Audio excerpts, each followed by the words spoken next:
हमारे साथ कॉल पर मौजूद हैं काशिफ जंजुआ साहब। अस्सलाम वालेकुम, वेलकम टू प्रोग्राम।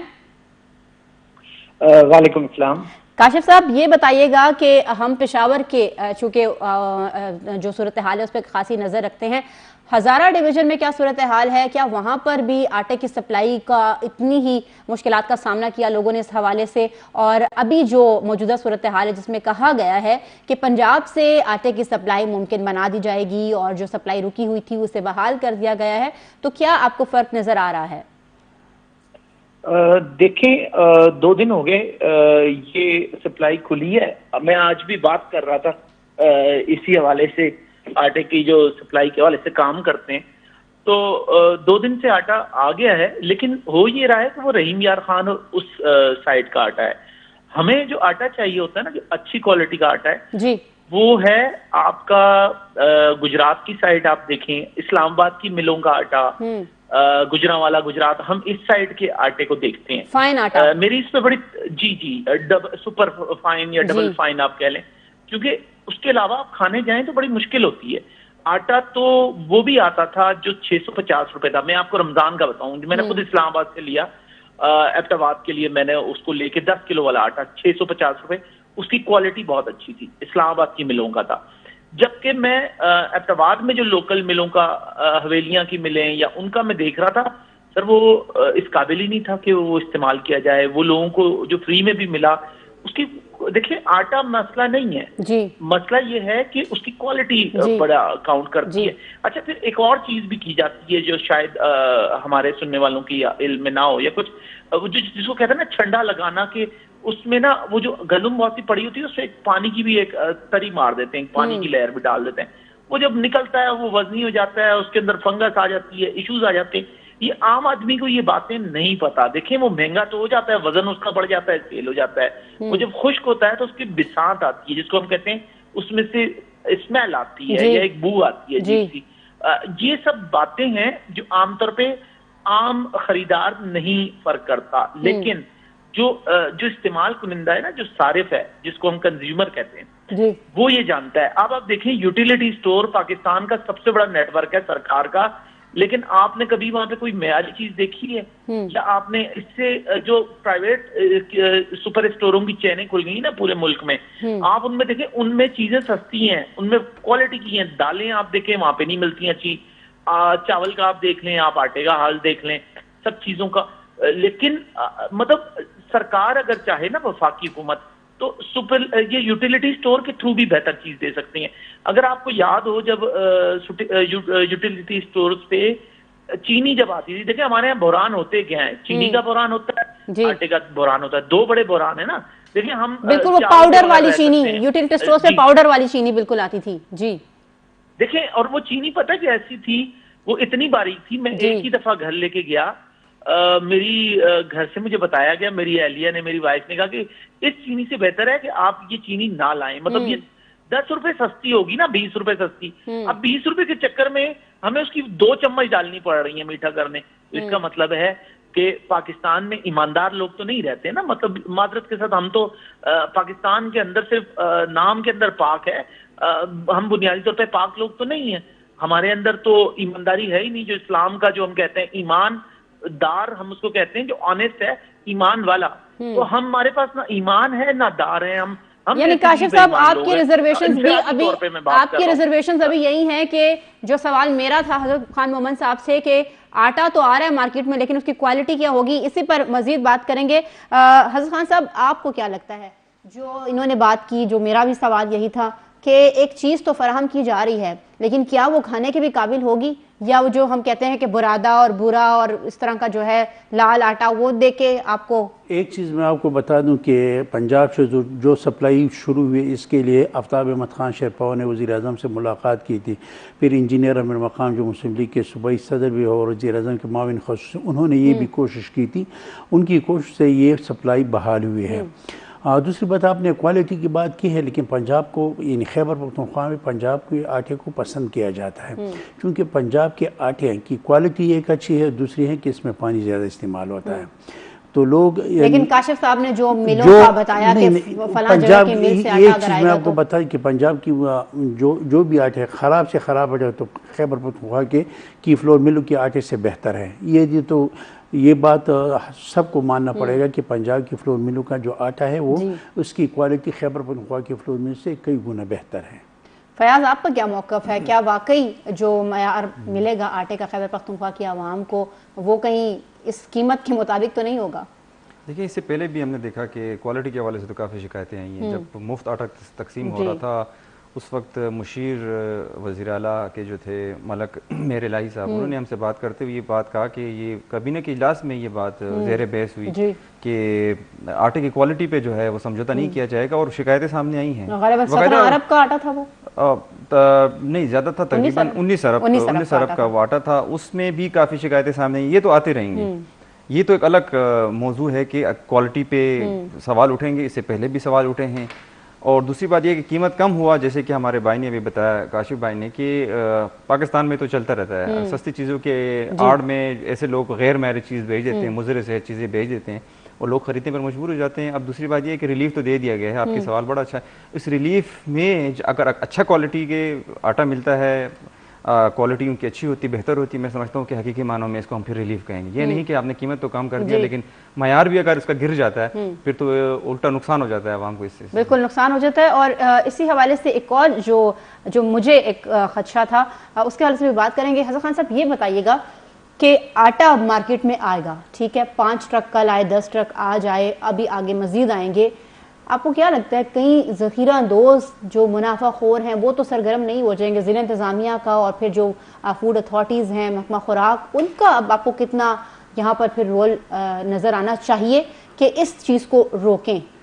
एक चीज़ मैं आपको बता दूं कि अभी मैं जो थोड़ी देर पहले वो महकमा खुराक के एक आला अफसर से जब बात कर रहा था तो उन्होंने ये वाज़ेह बात कि अफगानिस्तान में आटे की कीमतें कम हुई हैं। गंदम, वहाँ गंदम सप्लाई हो रहा, ताजिकिस्तान से भी गंदम आ रही। उनका ये कहना था कि जब अफगानिस्तान को स्मगलिंग हो तो फिर अब पाकिस्तान में आटे की कीमतें बढ़ जाती है। और उन्होंने ये भी बताया कि जो पाकिस्तान में, उन्होंने ये बात कही है कि पंजाब में काफ़ी बड़े पैमाने पर लोगों ने गंदम ज़ख़ीरा कर दिया है। वो अगर वो ज़ख़ीरा अगर वो निकाल दे तो फिर इसकी आटे की कीमतें मज़ीद गिर जाएगी। लेकिन ये अभी आटे को ज़ख़ीरा नहीं किया जा सकता, उन ज़ख़ीरे का कोई ख़दशा है। अभी सप्लाई शुरू हो गई और 3000 से 3000 रोज़ाना 3000 मीट्रिक टन से ज़्यादा आटा आ रहा है। वो कोई ऐसी कोई मसला नहीं होगा मेरे ख्याल में। फयाज भाई ने एक बार ये चाहे क्वालिटी, वो क्वालिटी सरकारी हो, 19 अरब 77 करोड़ रुपए का जो पैकेज था फ्री आटा, इस वक्त इसकी क्वालिटी इंतहाई नाक़िस थी। अभी तो लोग पैसे दें, पूरे पैसे देना, ये तो सब्सिडाइज 2550 रुपये वाला, ये तो सब्सिडाइज नहीं है, इसकी तो पूरी कीमत दी जा रही है। इसलिए आपको लगता है कि क्वालिटी जो है वो बेहतर होगी, कोई उसमें मसला नहीं होगा। नाज़रीन, प्रोग्राम में वक्त हुआ है एक ब्रेक का, ब्रेक के बाद हाजिर होंगे, साथ रहिएगा। वेलकम बैक नाजरीन। ब्रेक पर जाने से पहले हम बात कर रहे थे आटे के हवाले से और इसी से लिंक्ड एक और इंतहाई अहम चीज़ है और वो है रोटी। तंदूरों पर इस वक्त क्या सूरत हाल होगी आटे की कीमत में कमी की बात आप ये जानते हैं हम हज़रत खान मोमन साहब से। हज़रत खान मोमन साहब, 40 रुपए तक रोटी चली गई थी और सुबह के जो नाश्ते में हमारे यहाँ शीर माल और रोगनी पराठा मिलता है उस पर हम फयाज से बात करेंगे, क्योंकि पेशावर की जो फाइनेस्ट रोगनी और कुलचा मिलता है वो ढकी की सफानी पे मिलता है। तो आप ये बताइएगा, आपको क्या लगता है अब नान भाई जो हैं, तंदूर वाले भाई साहब जो हैं, वो क्या कम करेंगे रोटी की कीमत पर तैयार होंगे? मैं आपको ये खुशखबरी देना चाहता हूँ कि रोटी की कीमत कम नहीं होगी। नहीं होगी इसलिए कि वो कहेंगे गैस भी तो महंगी है, पेट्रोलियम मसनूआत की कीमत कम हुई, किराए कम नहीं हुए। बिल्कुल, ये हमारा बड़ा अलमिया ये रहा है कि चीज़ों की कीमत जब बढ़ जाती है तो किराए से डबल, और इसके किराए में इतना इजाफा कर देते हैं जालिम कि उसको मतलब कि अगर 5 रुपये पेट्रोल के फी लीटर का इजाफा हुआ तो उतने वो इसके मुकाबले में ज़्यादा इजाफा कर देते हैं। अब देख लेना उस पेट्रोल, अभी पंजाब का वो आटे की सप्लाई शुरू होगी, देख लेंगे कि भाई कितना कम है, वो कह रहे हैं कि गैस की कीमतें बढ़ी हैं, वो तो ये बहाना करेंगे। तो आपको लग रहा है कि ये मुझे तो नहीं होगी? ये पंजाब से जो आटे की सप्लाई इसका फ़ायदा सिर्फ उन लोगों को होगा जब जिस तरह हम घर में रोटी, आप लोगों को फायदा नहीं होगा। तो फिर हमारा क्या होगा? एक डायलॉग याद आ रहा था मुझे, फिर हमारा क्या होगा? खैर अगला छोड़ दे जी। फयाज आपको क्या लगता है कि जैसे कि आज़म खान मोहम्मद साहब ने कहा, इसने मैं इसको सेकंड करूंगा कि यहाँ पे रोटी की कम जो है वापस जो है पुरानी कीमतों में नहीं आएंगी। और आपने 40 रुपए का है, क्योंकि कंफ्यूजन ये है कहीं पे 30 रुपए है, कहीं पे 40 रुपए है। रोगनियों की बात करें आप शहर के अंदर, मेरे अपने एरिया में बात करें 40 रुपए। रमज़ान में, इवन इससे पहले रमज़ान में जो हालत थी, जो पराठे की कीमत 60 रुपए तक, 60 रुपए तक, बिल्कुल। तो बहुत से लोग मजबूर हो गए कि 60 रुपए का एक पराठा का है एक टाइम में, क्योंकि आपको पता है एक शख्स जो है वो 2 तो खा लेता है, बिल्कुल, ठीक है। तो अब वो पुरानी स्पीकर साहब की फार्मूले पे तो अमल कोई नहीं हो सका कि आधी रोटी खा ले, अगर कोई 2 खाता तो 1 खा ले, उस पर अमल नहीं हुआ। लेकिन ये है कि सिचुएशन इस तरह है कि मजबूरन 30 रुपए की रोटी या 40 रुपए की रोटी खरीदने पर मजबूर हो चुके हैं हम। अगर जैसे इन्होंने कहा कि घर पे जो वो करता है उसको तो ये फायदा है, और उसका जुल्म ये कि रोटी की कीमत तो बड़ी थी, वजन भी कम, वजन करेगा कौन? इस पे पिछले दिनों भी बहस हुई थी, क्योंकि हम तो अपने साथ पैमाइश या उनका जो मेजरमेंट लेके नहीं घूम सकते कि अब हमें ये बताएं। हमें बताया जाता है जब हम सवाल करते हैं कि इसका वजन तो बहुत कम है, आप 30 रुपए में क्यों दे रहे, तो वो बताते हैं कि जी ये इतने ग्राम का है।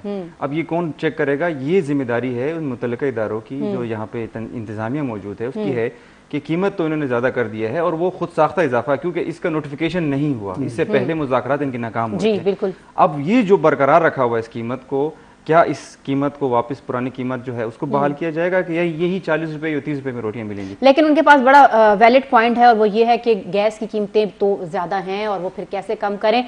इसी पर बात करेंगे काशिफ साहब के साथ। काशिफ साहब ये बताइएगा कि पेशावर में तो बिलखुसूस बहुत ज्यादा रुझान है तंदूर की रोटी का, बाहर से रोटी लेकर आने का। आप ये बताइएगा हज़ारा डिवीजन में क्या सूरत हाल होती है? वहां पर क्या घरों में ज्यादा प्रेफर किया जाता है रोटी बनाने को? ज्यादा फायदा आप लोगों को होने वाला है अगर रोटी घर में बनेगी, या वहां भी नान भाइयों का ये मसला आएगा कि आटा तो सस्ता हो गया लेकिन रोटी की कीमत कौन सस्ती करवाएगा? अच्छा देखिए, हजारे में ना एक बड़े कल्चर्ड किस्म के लोग हैं, यानी कि घर का खाना तरजीह देते हैं, सिवाय उनके जो छड़े छाड़ या होटलों पे, या कोई हरदोई में नथिया गली चला गया, या इलियासी मस्जिद आप चले गए अब्तबाद, तो वो फिर अलग बात है। इसके अलावा लोग घरों पे ही खाना पसंद करते हैं, रोटी घर पे पकती है। ये है, मतलब अभी तक आप ये कहें कि वो इस्लामाबाद वाला कल्चर नहीं है या लाहौर वाला कि लोग बाहर से खा लें। और मेरे ख्याल में खवातीन खाना रोटी पकाते हुए खुशी से पका लेती हैं। अच्छा, वो कोई ऐसा मसला नहीं है। यानी आप लोगों की जान जो है वो सस्ते में छूटने वाली है, रोटी घर पे बनेगी? नहीं, अल्हम्दुलिल्लाह सर, घर में ही बनती है, और घर की ही रोटी का देखें, जो अहले खाना की, जो अहलिया के हाथों की जो रोटी होती है उसमें मोहब्बत की चाशनी भी होती है ना। बिल्कुल बिल्कुल, उन्होंने तो बात बिल्कुल जो है हमारी जो है बिल्कुल ही, हाँ जी, उन्होंने तो कह दिया कि जो अहलिया के हाथ की बनी रोटी है उसकी अपने कोई मजा होता है।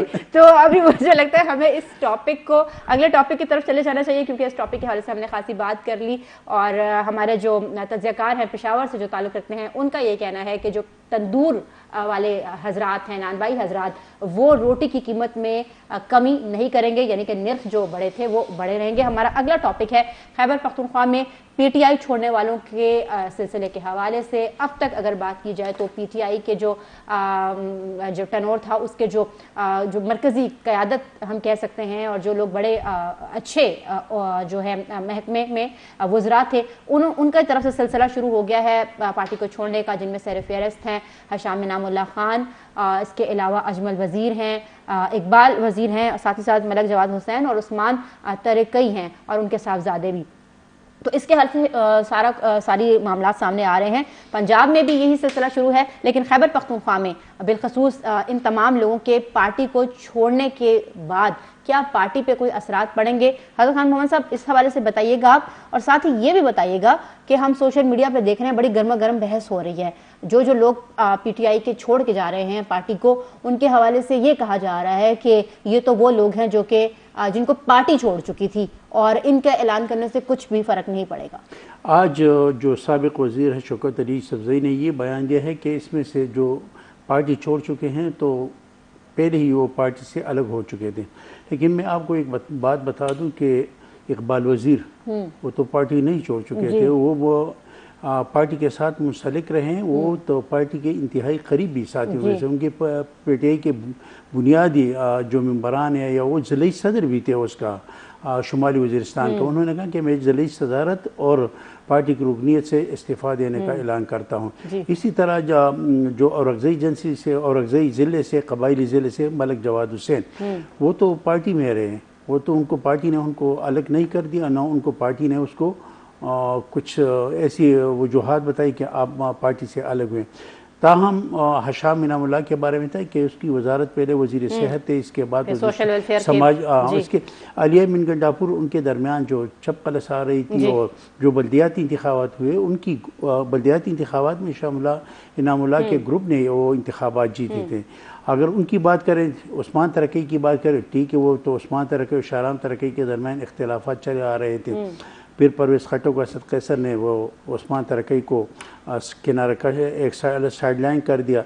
अजमल वज़ीर तो उनका भी एक मसला था, जब यहाँ माविन खसूसी थे, वज़ीर मतलब इत्तलाआत थे, उस वक्त उन पर कुछ इल्ज़ाम लगा और तो उनको वजारत से अलग कर दिया गया। तो ठीक है उनके बाद, बाकी तो जो चले गए या उन्होंने पार्टी छोड़ी तो उनका कोई मसला नहीं था, लेकिन मज़ीद लोग पार्टी छोड़ने वाले, तो तब पता चलेगा मज़ीद लोग पार्टी छोड़ने वाले हैं। फयाज अहमद, आप इस हवाले से बताइएगा, क्या जो लोग पार्टी को छोड़ रहे हैं, तहरीक इंसाफ के बड़े करता धरता लोग थे ये माजी में, अब अपनी इस सियासी जमात को ये छोड़ रहे हैं, आपको क्या लगता है कोई असरात पड़ेंगे या तहरीक इंसाफ की जानिब से जो बयानात आ रहे हैं कि इनका होना ना होना एक बराबर था, आपको क्या लगता है किसी प्रेशर में है अभी तहरीक इंसाफ?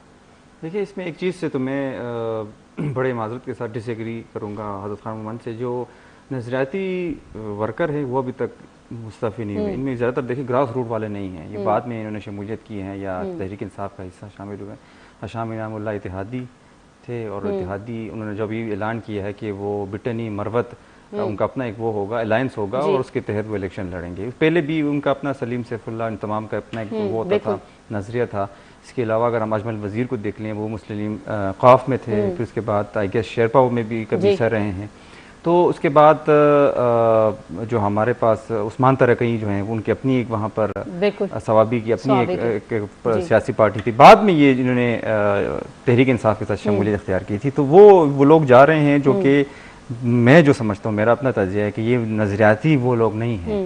शौकत अली यूसुफज़ई से आज मेरी खुद बात हुई, उनसे मैं मौक़िफ़ लेने की कोशिश कर रहा था। उन्होंने कहा ये वो लोग हैं, जैसे कि आपने अभी फरमाया, जो पहले जाने वाले थे या पहले से वो छोड़ चुके थे, या हम उनको टिकट नहीं देने वाले। उनको पता था कि ये टिकट हमारा कोई चांस नहीं बनता, कोई सीन नज़र नहीं आ रहा कि टिकट उनका मिलने का कोई वो है, तभी वो अब इसको बहाना बनाकर जा रहे हैं। दूसरी बात आपने की कि ये तहरीक इंसाफ प्रेशर में हाँ है। इस वक्त मैं समझता हूँ कि एक पीक पर है, प्रेशर उनके ऊपर है और प्रेशर तो नज़र आ रहा है, हर तरफ से उनके ऊपर प्रेशर है, वर्कर के ऊपर प्रेशर है, लीडर्स के ऊपर प्रेशर है। यहाँ पर मैं जिक्र करना चाहता हूँ तहरीक इंसाफ की क़यादत को कि वो इस कदर प्रेशर है कि वो मंजर-ए-आम पर नहीं आ रहे। बिल्कुल, क्योंकि अभी खैबर पख्तूनख्वा की क़यादत की बात करें, सारा प्रेशर हमें लग रहा है, जो मुझे लग रहा है वो नीचे जो वर्कर हैं डिस्ट्रिक्ट लेवल पर या यूनियन काउंसिल लेवल पर, उनके ऊपर शदीद प्रेशर है और वो एब्जॉर्ब किए बैठे हुए हैं। मरकजी क़यादत नजर नहीं आ रही और इस वक्त जो सूरत हाल है खैबर पख्तूनख्वा में पीटीआई के लोगों की पार्टी को छोड़ने की, काशिफ साहब आपका इस हवाले से क्या मौक़िफ़ है और क्या लग रहा है आपको, क्या हज़ारा डिवीज़न में भी कोई वहाँ से जो सरकर्दा लोग थे इस जमात के, आपको लग रहा है कोई ख़बरें हैं कि अभी मुस्तक़बिल करीब में वो इस पार्टी को खैराबाद कहेंगे? देखें, हज़ारे में अगर आप अयूब फैमिली को कहें, उमर अयूब या वो, तो मेरे ख्याल में वो अयूब फैमिली अब तक सिर्फ पीपल्स पार्टी में नहीं गए, वरना तो वो अब तक सारी पार्टियां ट्राई कर चुके हैं और हर दफा हुकूमत में रहते हैं वो। यानी कि अच्छा, दूसरी तरफ एबटाबाद पे अगर हम आए तो मुश्ताक गनी बड़े ताकतवर मतलब कैंडिडेट हैं और उनके खिलाफ पिछले दिनों एक मुहिम भी चलाई गई कि इमरान खान उनसे खुश नहीं है और उनको टिकट नहीं मिलेगा। ये तो देखिए खुदा की कुदरत के सारी सिस्टम ही तब्दील हो गया। तो मुश्ताक गनी बहरहाल इतने ताकतवर कैंडिडेट हैं कि वो अगर आजाद हैसियत से भी इस वक्त एबटाबाद के शहरी हल्के से इलेक्शन लड़ें तो वो शिकस्त देने की पोजीशन में रखते हैं, क्योंकि उनकी एक अपनी एक हैसियत बन चुकी है, शहर में उनका एक नाम है। हाँ, उनको ये एक सुनने में आ रहा था, एक महलाती साजिश थी कि उनको कौमी में फेंक दिया जाए, यानी कि नाकाम कर दिया जाए, कि वो कौमी की सतह पे नहीं लड़ सकते, क्योंकि वहां पे नून लीग बड़ी ताकतवर है। और जो साबका अमानुल्लाह या अली जदून या वो थे, उनकी 4 साल में ऐसी पीटीआई के साथ भी कोई कारकर्दगी नहीं थी। वो काफ लीग से आए हुए लोग थे, वो कैसे कारकर्दगी दिखाते? अच्छा देखे ना, फवाद चौधरी ने भी तो कारकर्दगी दिखाई सब कुछ होते हुए वफाक में रह के। तो ये एमएनए के ऊपर भी बड़ा असर करता है। आप देखें मुर्तजा अब्बासी नून लीग के, लेकिन बड़े ताकतवर किस्म के उम्मीदवार हैं और खड़े होने वाले शख्स हैं। लेकिन काशिफ साहब, आपको क्या लगता है इन इस्तीफों की वजह से पीटीआई की सियासी इमेज पर असरात पड़ेंगे या नहीं? वो कह रहे हैं कि बस ठीक है, गए तो गए। नहीं देखें, हजारे में कोई इतना फर्क नहीं पड़ रहा। वो जो अफरादी तौर पे जो लोग मौजूद हैं, हजारा बहरहाल नून लीग का था और कैप्टन सफदर वो लोग बैक कर सकते हैं। डिपेंड करता है, मुर्तजा अब्बासी और मेहताब अब्बासी अगर आपस में मिल जाते हैं किसी सूरत इलेक्शन में, तो एबटाबाद जिला वापस नून के पास होगा। मानसेरा के भी यही हालात हो सकते हैं। और हरीपुर तो डिपेंड करता है, यूथ फैमिली अगली दफा किधर जाके बैठ जाएगी। हो सकता है कल को कहेंगे हम पीपल्स पार्टी में चले गए। तो हजारे के ये हालात है। लेकिन पीटीआई की अगर टोटल बात करें तो केपी बहरहाल पीटीआई का बुनियादी जगह है और कोई नुमाया शख्स पीटीआई से छोड़ के नहीं गया। यही हाल है, क्योंकि नए लोग आए थे। तो हम ये नहीं कह सकते कि पीटीआई कोई टूट रही है, नाकाम हो रही है, और इतने बुरे हालात नहीं है। मुझे लगता है कि सूबे में, केपी में अगली हुकूमत भी पीटीआई बना सकती है, जिसके मुझे 70% 60% चांस नजर आ रहे हैं। मतलब कोई बड़ा क्लैश ना किया गया, कोई प्रेशर इस तरह के डेवलप ना हुए। और बाकी बहरहाल पीटीआई एएनपी के जो रेसिज्म करने वाले लोग हैं, नस्ल परस्त, सूबे का नाम तब्दील करने वाले, वो सब चीजें, तो उसके अलावा उनके क्रेडिट पे क्या है मुझे बताएं? कुछ भी नहीं है। मतलब कोई तरक्कियाती काम आपका कहना यह है कि अगर कोई बड़ा क्लैश नहीं होता तो पीटीआई एक मरतबा फिर से खुसूसन खैबर पख्तूनख्वा में अपनी हुकूमत बना सकती है। नाज़रीन, प्रोग्राम में वक्त हुआ एक ब्रेक का। ब्रेक के बाद दीगर मौज़ूआत के साथ हाजिर होंगे, साथ रहिएगा। वेलकम बैक नाज़रीन। ब्रेक पर जाने से पहले बात हो रही थी पीटीआई में होने वाले सियासी जो इस्तीफे हैं उनके हवाले से, और सियासी इमेज जो है कितना मुतासिर होगा उसके हवाले से। हमारे जो एनालिस्ट हैं उनके मुताबिक खैबर पख्तूनख्वा में तो अभी तक कोई मरकज़ी क़यादत या कोई बहुत ही सरकर्दा रहनुमा जो है पीटीआई का, वो पार्टी से अलग नहीं हुआ। लेकिन पंजाब की जो सूरत हाल है उसके हवाले से हम पूछ लेते हैं हसन खान मोहम्मद साहब से कि आपको क्या लगता है कि पंजाब में भी काफ़ी लोग अब तक जो है वो पार्टी से मुस्ताफी हो चुके हैं, वहाँ पे क्या कितने आज नई खबर है कि चौधरी वजाहत हुसैन जो चौधरी अपने बेटे समेत वो अपने बेटे समेत उन्होंने दोबारा वापस मुस्लिम क़ाफ ज्वाइन कर ली है। और जिस तरह मेरे दोस्त ने कहा फयाज अहमद कि ये मैं मुझसे मेरी राय से इख्तिलाफ करते हैं, ठीक है, पीटीआई चूचू का मरबा है, पीटीआई में नजरियाती लोग कहाँ हैं। मैं अभी हरीपुर से गिना तो उमर अयूब कौन है, वो मुस्लिम लीग नून का हिस्सा नहीं रहे हैं। अरशद अयूब कौन है, अकबर अयूब ने कहा कि पीपल्स पार्टी के अलावा बाकी तमाम जमातें ज्वाइन अकबर अयूब कौन है, आगे जाए मुश्ताक गनी मुस्लिम क़ाफ में थे, आगे जाए कलंदर लोधी मुस्लिम क़ाफ में थे, आगे जाए सलीम अहमद स्वाति वो मुस्लिम लीग नून में थे, और यूसुफ तरन के बेटे ताज मोहम्मद तरन वो तो मुस्लिम, ये सारे दूसरी जमातों से हो गए। पेशावर की मैं बात करूँ, शौकत अली जो कौमी असम्बली के मेंबर थे वो कौन थे, पीपल पार्टी के थे। अगर अरबाब आमिर अयूब कौन थे, एनपी के थे। अरबाब शेर अली उनकी कोई सियासी पार्टी नहीं थी। अगर देखिए नूर आलम खान पहले पीपल पार्टी में थे। ये सारी दूसरी जमातों से थे, ये तो नजरियाती लोग तो नहीं है ना। अगर आप ये कहें कि ये नजरियाती लोग मुस्लिम पीटीआई को दूसरी जमातों से लोगों को लाकर, अब वो एक बात उन्होंने ठीक कही है पीटीआई वाले, वो कासिम सूरी ने एक बात कही, जो डिपुटेशन पे आए थे वो वापस जा रहे हैं अपने डिपार्टमेंट। ये लोग डिपुटेशन पे आए थे, अभी वापस जा रहे हैं, वापस जा रहे हैं। फयाज, आपका क्या कहना है इस हवाले से? क्या वाकई ये तो हज़रत खान साहब ने जो कहा है कि नजरियाती लोग मौजूद ही नहीं है? हज़रत खान साहब की इस बात से मैं इत्तेफाक करता हूँ। मैंने उस बात से इसलिए इत्तेफाक नहीं किया था, उसके पीछे एक बैकग्राउंड। इस बात से इत्तेफाक करता हूँ कि ये लोग वाकई में दीगर जमातों से आए थे। हो सकता है ये चले जाए, मैं फिर भी उसी बात पे कायम हूँ कि जो नजरियाती बंदा है वो नहीं जाएगा, क्योंकि वो उनका जो सियासी एक पॉलिटिकल स्कूल है या स्कूल ऑफ थॉट है वो पीटीआई है। उसको अगर छोड़ देते हैं उनकी सियासत खत्म हो जाती है। वो उसको लेके चल रहे हैं, और बाकी जो नाम इन्होंने लिए बिल्कुल मुझे खदशा है, और उनके नाम हमारे जहन में हो सकता है आने वाले दिनों में वो छोड़कर चले जाएं। लेकिन अभी तक हमारे पास खैबर पख्तूनख्वा से मरकजी कोई क़यादत सामने नहीं आया। पंजाब में काफी लोग पंजाब में चले गए। आपको वहाँ पे क्या लगती है सूरत हाल क्या है? पंजाब की सूरत हाल आपके सामने, वहाँ पे लोग जा रहे हैं। कराची की सूरत हाल सिंध में हमारे सामने है, जो जिस तरह लोग जा रहे हैं और जो वो लोग अब कराची जो प्रेसिडेंट पीटीआई के जो हैं उन्होंने इस्तीफ़ा दिया, कल उसकी वीडियो भी सामने आई, तो ये बड़े अच्छे लोग थे, उनका इमेज भी काफ़ी अच्छा था। और बाकी जो चौधरी ख़ानदान की बात हुई और उसके जो बात हुई, उनकी जो सियासत है वो अलग नेचर का है, पाकिस्तान की नेचर हमारे जो वो है सियासत के उससे तर्ज से अलग है, तो उनका एक अलग है। लेकिन पंजाब में हमें नज़र आ रहा है कि पंजाब में भरपूर कोशिश हो रही है। मेरे जो एक बड़े ही एक जिम्मेदार अफसर से मेरी जब बात हुई और मैंने कोशिश की कि अपनी एक स्टोरी के लिए उनसे मैं अपना एक एंगल समझ सकूं कि क्या हो रहा है, तो उन्होंने बड़े अच्छी तरह मुझे समझाया कि हो सकता है पीटीआई को खैबर पख्तूनख्वा में उस तरह नुकसान ना हो जितना पंजाब में उठाना। यानी आप काशिफ साहब की बात से अग्री करते हैं? उन्होंने कहा कि 70% इम्कानात हैं कि वापस खैबर पख्तूनख्वा में नहीं छेड़ा जाएगा ज़्यादातर, मुझे जो लग रहा है। और यहाँ पर जो वो रहेंगे, चले जाएंगे जिस तरह के जा रहे हैं, इक्का दुक्का जो है वो जिनकी पहले से इख्तिलाफात चल रहे हैं, लेकिन कोई मरकजी क़यादत, कोई बड़ा नुकसान पीटीआई जमात को नहीं होगा। जी काशिफ साहब, अपने अगले मौजू पर जाने से पहले हम इसी हवाले से मुख्तसरन आपकी राय जानना चाहेंगे। आपको क्या लगता है, केपी में तो आपने कहा कि 70% इम्कानात हैं कि पीटीआई वापस आ जाए, कम बैक करे, लेकिन जो सूरत हाल है कराची में और फिर पंजाब में भी, वो आपको क्या लग रहा है कि क्या सिचुएशन हो सकती है? देखें, कराची की अगर हम बात करें ना, तो कराची में मैं खुद रहा भी हूँ और मुझे जहाँ तक है कि बहरहाल कराची की आवाम की जो इस वक्त तरजीह है ना, वो पीटीआई है। और बल्कि पीटीआई को एमक्यूएम ने 2011 में, शायद आपके इल्म में हो ना हो, क्योंकि मैंने उस वक्त इनके मीडिया सेल में इत्तेफाक से पीटीआई के कोई एक हफ्ता काम किया था, तो मैंने उस वक्त देखा कि वो ज्यादातर लोग केपी से थे और उनकी ख्वाहिश थी, क्योंकि कराची से ना एएनपी सीट निकाल चुकी थी, अमीन खटक थे कि कौन थे, अब मैं नाम जहन से निकल रहा है, तो एमक्यूएम ने कोशिश की कि पीटीआई को ग्रो किया जाए कराची में, और उसका नतीजा ये हुआ कि इवन के उसके जलसे को कामयाब बनाने वाले भी एमक्यूएम के ही लोगों ने उस दिन ट्रैफिक कंट्रोल की। तो ये ऑन रिकॉर्ड है। तो अब आप देखें कि एमक्यूएम लॉस में चली गई, लोग पीटीआई की तरफ चले गए, उसमें केपी के लोग भी हो सकते हैं, उसमें उर्दू स्पीकिंग, लेकिन कराची में अभी तो हम देख रहे हैं एमक्यूएम बड़ी मुतहरिक हो रही है एक मरतबा फिर से। नहीं, देखें, वो वक्ती तौर पे आपको लगता है मुतहरिक होने में। मुस्तफा कमाल 18 में देखें वोट नहीं ले सके, एएनपी पीटीआई के पास ना वोट बैंक है और कराची में भी वोट बैंक है।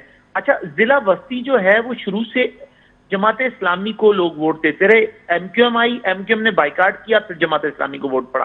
अभी भी आप जमात इस्लामी का वोट बैंक ना जिला बस्ती से, सेंट्रल से देखेंगे, बाकी जिलों में आपको जमात इस्लामी उस तरह नजर नहीं आएगी। बाकी जिलों में आपको पीपल्स पार्टी मिलेगी या पीटीआई मिलेगी, और पीटीआई भी किन में है, आपको केपी के लोगों में मिलेगी, पंजाब के लोगों में मिलेगी, जो पंजाबी जो कराची में रहते हैं या पंजाबी बोलते हैं। यानी आपको लगता है कि खैबर पख्तूनख्वा, कराची, पंजाब, कहीं की भी हम बात करें, आपको लग रहा है कि पीटीआई का वोट बैंक जो है वो मजबूत है? देखिए, वोट बैंक है, लेकिन ये जो डिस्ट्रक्शन की जा रही है ना, इसका रीजन ये थी कि पीटीआई को लग रहा था कि वो इस वक्त आसमानों पे पहुंच चुके हैं, तो उनको बस थोड़ी सी हवा दिखा दी गई है कि भाई देखो, जिंदगी में जमीन भी होती है, जिसको कहते हैं ना धूल चटाना। वो जो अखाड़े में आपने देखा होगा, कबड्डी में भी होता है ना कि धूल चटा दी जाती है, तो धूल इसलिए चटाई गई है। तो देखिए, जमीन से बंदा, जमीन की जब प्रेशर में है पीटीआई इस वक्त, प्रेशर में है तहरीक इंसाफ, प्रेशर में है तहरीक इंसाफ, आईजी आएगी आहिस्ता आहिस्ता, प्रेशर में है तहरीक इंसाफ, प्रेशर में है इस वक्त। क्या चीज है? तहरीक इंसाफ इस वक्त प्रेशर में है, आपको क्या लगता है? देखिए, पीटीआई के लोग प्रेशर में हैं, इसमें कोई शक नहीं, लेकिन वो लोग प्रेशर में हैं जिन्होंने 9 मई को जो है बेसिकली दहशतगर्दी की। और देखें, जो साथ तंसीबात या फौज या उन जगहों पे तो कोई भी बर्दाश्त नहीं करेगा ना, कोई आम आदमी पसंद नहीं करेगा। इस एक्ट को बहुत बुरा समझा गया है और बाद में इमरान खान ने डिनाई कर दिया अल्ताफ हुसैन की तरह कि हमारा इनसे कोई ताल्लुक ही नहीं है। आज लोग इमरान खान को अल्ताफ हुसैन की बराबर समझ रहे हैं, कोई फर्क नहीं समझते दोनों में, क्योंकि बल्कि ये एमक्यूएम से भी ज्यादा डेंजरस हो गए कि एमक्यूएम तो कत्लो गारत करती थी या फौजी तंसीबात पे तो हमले नहीं करती थी। काशिफ साहब, आपने 9 मई की आपने काशिफ साहब आपने 9 मई की बात की। सानिया, 9 मई के बाद पेशावर समेत खैबर पख्तूनख्वा में क्रैकडाउन जारी है और अब तक खैबर पख्तूनख्वा में जलाओ घेराव पर दहशतगर्दी के 18 मुकदमा दर्ज हो गए हैं। क्या कहना है आपका इस हवाले से? मरकजी क़यादत गायब थी, अभी तक गायब है, स्टिल वो हमें कहीं नजर नहीं आ रहे सिवाय सोशल मीडिया के। तो आपको क्या लग रहा है कि ये जो मुकदमात दर्ज हो रहे हैं, जो पीटीआई के वोट बैंक के हवाले से आप अभी तक बात कर रहे थे, आपको क्या लगता है कि इस सारे अमल के बाद जो है कितनी सिंपैथीज रह जाएंगी इमरान खान और तहरीक इंसाफ के साथ उनके सपोर्टर्स की? देखें, जो टेररिस्ट है ना, जिन्होंने वाकई तंसीबात पे, हसास तंसीबात पे हमले करवाए हैं, तो वो तो देखें नाकाबिले क्या कहते हैं माफी हैं, और अदालतों के जरिए उनको देखें ना किस तरह से रिलीफ भी मिल रहे हैं, और लोग सोचने में मजबूर हैं कि ये क्या हो रहा है। और आपको याद हो तो हकीम सईद के मर्डर में इसी तरह एमक्यूएम के 12 के 18 लोगों को भी कोई सबूत नहीं था, वो छूट के आ गए। तो इस तरह से बहुत से लोग, आज लोग एमक्यूएम और पीटीआई में कोई फर्क नहीं समझते, और होगा ये कि जो जितने टेररिस्ट हैं पीटीआई के, दहशतगर्द मैं तो उनको कहूंगा, वो सारे के सारे पस मंजर से हट जाएंगे, या इमरान खान मजबूरन उन सबको अपने से हटा देंगे, डिसऑन करेंगे, चाहे वो परवेज खटक हो या जिस चीज से इल्जाम लगेगा, और उसके नतीजे में एक नई पीटीआई आएगी, साफ सुथरे लोग आएंगे जिनके दामन पे कोई दाग नहीं होगा, या जो मुहिब्बुल वतन होंगे, जो प्रो पाकिस्तान होंगे। काशिफ साहब, आपने तो तहरीक इंसाफ का नैरेटिव चेंज कर दिया, वो तो नया पाकिस्तान बना रहे थे, आप तो नई पीटीआई के ऊपर जो है वो अब बात कर रहे हैं। प्रोग्राम में वक्त हुआ है नाजरीन एक ब्रेक का, ब्रेक के बाद हाजिर होंगे और फिर इसी जो है अल्फाज से अपने प्रोग्राम का दोबारा से आगाज करेंगे कि नई पीटीआई क्या बनने जा रही है। Welcome back viewers. नए पाकिस्तान से नई पीटीआई तक का ये सफ़र, ये मुआजरा क्या है, बात करते हैं हज़रत खान मोमन साहब से। हज़रत खान मोमन साहब, काशिफ साहब ने कहा है कि जो 9 मई को वाक़यात हुए बड़े दिलगीर वाक़यात थे, बड़े ही अफसुर्दा, हमें इसको जो है स्याबाब कहा जा रहा है पाकिस्तान की तारीख का। काशिफ साहब ने ये नुक्ता उठाया है कि जो शरपसंद अनासिर थे उनको निकालने के बाद एक साफ सुथरी और नई पीटीआई तश्कील दी जाएगी। तो ये बताइए कि ये क्या हुआ, नया पाकिस्तान बनाते बनाते नई पीटीआई की क्या जरूरत महसूस होगी? हारून रशीद को वो जो तज्ज़ियाकार में सुन रहा था, उन्होंने कहा नई पीटीआई बनेगी और इसके सरबराह जहांगीर तरीन होंगे। अच्छा, उन्होंने ये पेशनगोई कर दी, मैं नहीं, उन्होंने ये पेशनगोई कर दी। लेकिन एक बात मैं आपको बता दूं कि जिन लोगों ने शरपसंदी की 9 मई को, वो पीटीआई के कारकुन थे, और हमारे साथी ने उनको दहशतगर्द करार दिया, मैं दहशतगर्द उनको नहीं करार दिया, लेकिन उन्होंने शरपसंदी की। उनमें वो जो शरपसंद थे वो घुस आए थे, वो असलहा ले रहे थे, उनके पास डंडे थे, गोलेले थी, इसी तरह और जो औजार उनके पास थे वो फायरिंग कर रहे थे। जीटी रोड पे फायरिंग में कलब बलैसार के रेडियो पाकिस्तान के हमले के गले पे छुरियां रखी उन्होंने। लेकिन ऐसी वो यकीनन, अगर मेरे ख्याल में वो इमरान खान की नजरिए के वो एन मुताबिक है, वो लोग एन मुताबिक है। वो कह रहे थे कि अगर मुझे गिरफ्तार किया तो मैं ज्यादा खतरनाक हो जाऊंगा। वो तो कह रहे थे जी। वो तो ये गलत है कि वो इमरान खान के नजरिए की वो एन इमरान खान के नजरिए क्या वो हकीकी मानों में नजरियाती कारकुन। प्रयास क्या कहेंगे आप इस हवाले से? इंतहाई अफसोसनाक जो भी हुआ, अभी जो है खैबर पख्तूनख्वा में जो जलाओ घेराव किया गया, 18 मुकदमात अब तक दर्ज कर लिए गए हैं दहशतगर्दी के हवाले से, और साथ साथ जो रेडियो पाकिस्तान का जो मरकजी मुलजिम था उसको भी गिरफ्तार किया गया है।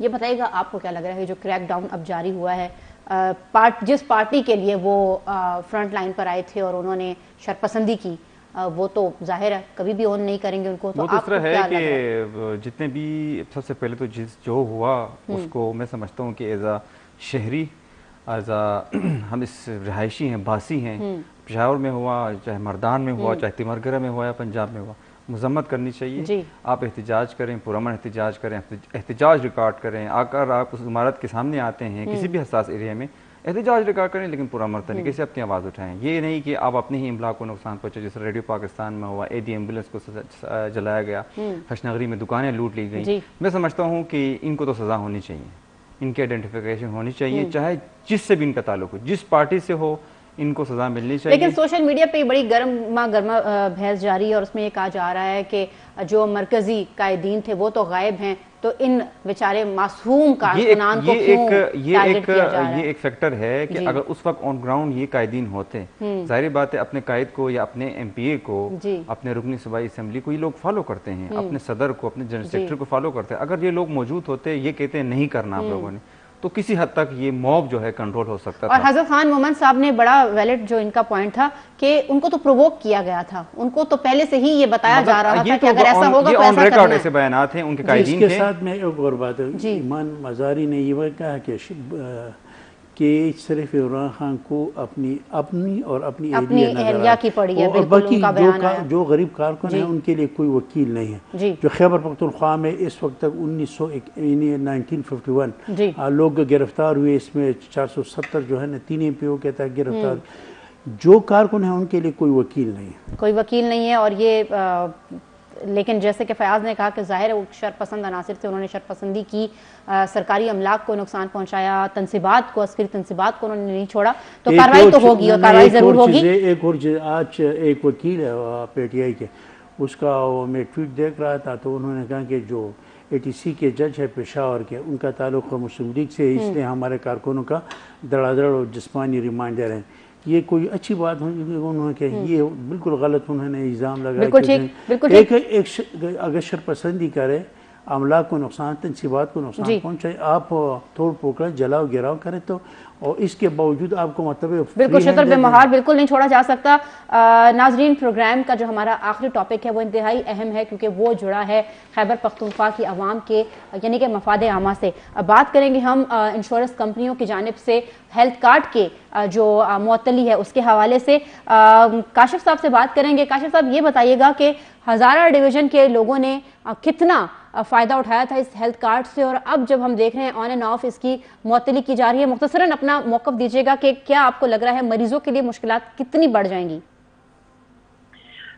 मरीजों के लिए मुश्किलात भी बढ़ेंगी, और मेरी जिले में जिम्मेदार जो थे हेल्थ कार्ड के, उनसे भी मेरी बात हुई 1-2 मरतबा, तो उन्होंने मुझे 1-2 बड़ी अजीब सी बातें बताई, क्योंकि मैं इत्तेफाक से मैं रेडियो पाकिस्तान के साथ, अब्ताबाद के साथ प्रोग्राम भी करता हूँ, तो अवेयरनेस पे हमने थोड़ा सा काम भी किया।